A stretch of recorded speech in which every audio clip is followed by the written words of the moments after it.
আল্লাহ নবী বলছে আমার উম্মত যখন শেষ জামানায় গানে আসক্ত হবে, গায়িকায় আসক্ত হবে, নৃত্যে আসক্ত হবে, বাদ্যযন্ত্র বেড়ে যাবে, হালাল পানির মতো মদ পান করতে থাকবে।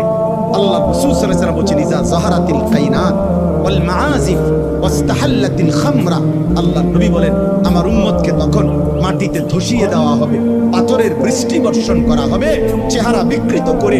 কোনদিন রাত গভীরে এই নাফরমান এমন হতে পারে, আল্লাহ মাফ করে দেন, কোনদিন রাত গভীরে শুইবার পরে ঘুম থেকে, গানের আসর থেকে, বাদ্যের আসরে, মদের আসরে, জুয়ার আসরে। প্রিয় ভাই আমার, আল্লাহর কসম মুহাম্মদ আরবি 1450 বছরে মিথ্যা বলে নাই।